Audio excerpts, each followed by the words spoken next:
Hi, BearB here. Today we share with you the sci-fi romance movie released in 1992, Memories of an Invisible Man. The main character, Nick, is an ordinary geological analyst. His job is very busy. The daily repetition of boring work often makes him physically and mentally exhausted. The lack of passionate excitement in his life makes Nick muddle through the day. He had to lie to his secretary to squeeze in a little personal time. One day he went to a small bar and drank alone in the corner to amuse himself. Nick's friend George found him and wanted to take him with him. The socially awkward Nick wants to refuse, but in the middle of the group he finds his goddess, a blonde in a white dress with blue eyes. She was so charming in the crowd. The two of them actually have a feeling of love. During the conversation, Nick learned that the girl's name was Alice. Although the next awkward conversation once made the atmosphere a little stagnant, but the two still want to believe in love at first sight. Afterwards, Alice had to leave early because she had a date. Had to leave early in a deep kiss to say goodbye and agreed to see you on Friday. Fate is so wonderful. Nick couldn't wait for Friday to come. He was too happy and drank a few more drinks. The next day, reeking of alcohol and still a little dizzy, Nick went to the academic meeting he had arranged to attend. The lecture at the conference was a great sleep aid. Nick wanted to find a place to rest. He passed by a lab and asked a scientist inside for directions to the bathroom. But when the scientist was showing Nick the way, accidentally spilled the coffee on the table. The water in the lab computer caused a short circuit in the whole building. The building was about to catch fire and everyone was running out. Such a big thing happened. Our Nick was still lying on the bench in the bathroom sleeping. When he woke up,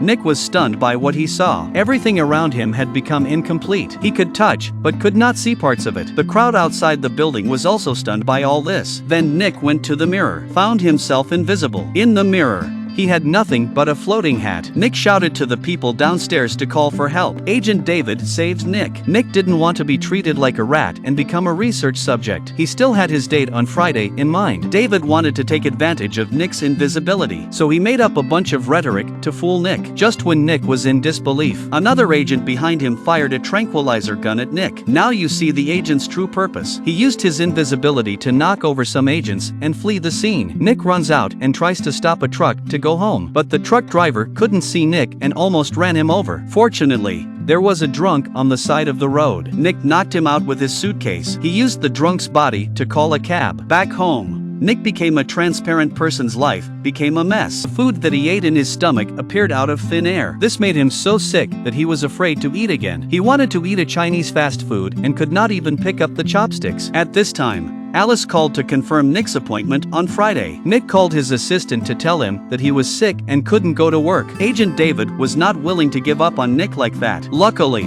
Nick found out in time. He used his invisibility to escape through the back door of the old lady's house. By now, Nick was homeless, although he could do whatever he wanted by becoming invisible. But this life of hiding was not what he wanted. He put on the opaque clothes and found the doctor in the lab. He wanted the doctor to change him back to his original form. The doctor said that it was an accident that Nick became like this. There was nothing he could do about it. Just as Nick was going crazy, David arrived with his men. Nick ran as he undressed, but there is no way to run and take off his pants at the same time. So a magical pair of red pants ran wild on the busy street. Nick, who had escaped again, he felt he couldn't just sit around and wait to be killed. He had to take the initiative. He stealthily went to David's office to eavesdrop on their plans. As a result of crouching in the corner for too long, Nick actually fell asleep. After waking up, Nick subconsciously stretched his back. Unexpectedly, the sound made attracted the attention of David. David unlocked the door and tried to convince Nick to cooperate with him. But Nick,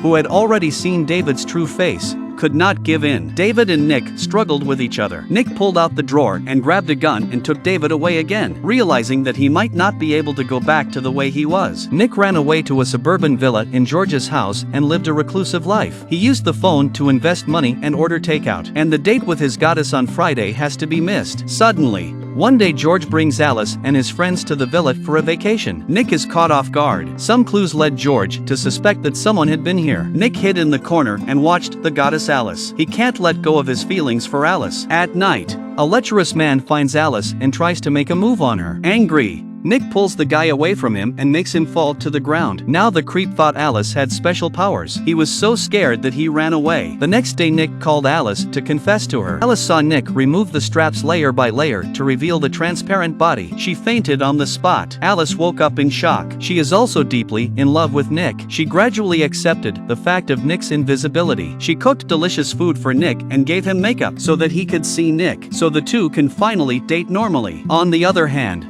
the haunted David still came to the door. Nick rushed to take Alice and drove away. The two gods were ready to take the train to find a chance to leave the United States. But unfortunately, Alice was found by David on the train. David abducted Alice. Nick was also shot by a tranquilizer gun. Nick opened the car door and jumped off the bridge in order to save Alice. Nick recorded a video to David and said he would agree to all the conditions. He only asked David to let Alice go. If David hurt Alice, Nick would make his invisibility known to the public. David agreed to Nick's request. When David took Alice downstairs, Nick waved at him from across the street. Wrapped up tightly, David stopped a cab on the side of the road and let Alice go. The cab took Alice and went away. When the General Assembly caught Nick opened the bandage to see that it was George. In fact, Nick, disguised as a cab driver, had already taken Alice away. David immediately ordered the arrest of Nick. Nick in the escape clothes, stained with stains. David chased the stained clothes to the rooftop. Nick went to the rooftop and told David that he had had enough of being invisible. He wanted to end it all. In fact, Nick used his invisibility to take off his clothes to lure David into stopping him. He just threw the clothes down the stairs. David falls down the stairs like a runaway bull, and with the clothes in his hand.